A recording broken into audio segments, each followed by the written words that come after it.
চলেন আপু। কোথায়? আপু, আমার স্যার যে এত বড় ইডিয়েট, খারাপ লোক, আমার জানা ছিল না। আপনি আমার সাথে চলেন, আমি স্যারের পুলিশে দেবো। আপনি আমার সাথে চলেন।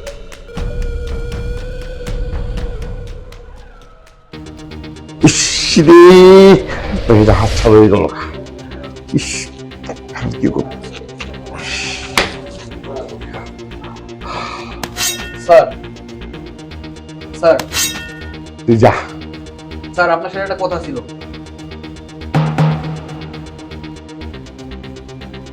স্যার আপনি না বোরখা আলী হ্যাঁ হ্যাঁ হ্যাঁ হ্যাঁ, বরকালি কিছে কিছে, বরকালি কিছে? আমার ঘরের দায়িত্ব দিয়েছিলেন না? হ্যাঁ হ্যাঁ হ্যাঁ। এই যে সে বোরখা। আর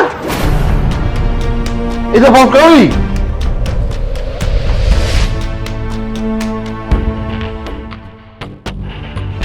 সি সি স্যার, আপনার আমি সবসময় আমার বাবার চোখে দেখছি। আপনি আমার যে সময় যা বলছেন আমি অন্ধ বিশ্বাস করছি, তাই শুনছি। তাই তো ভাবি মাঝে মাঝে আপনি আমার সকাল 9টা বাজে গিরিল আনতে পাঠান কেন? সারা জায়গা আমি খুঁজে খুঁজে কোন জায়গায় গিরিল পাই না। তার মানে গিরিল আনতে যাই আমি, এই ফাঁকে একটা মেয়ে ঢোকে, তার সামনে হোস্টেল করেন। আপনার প্রকৃতি করেন আপনি।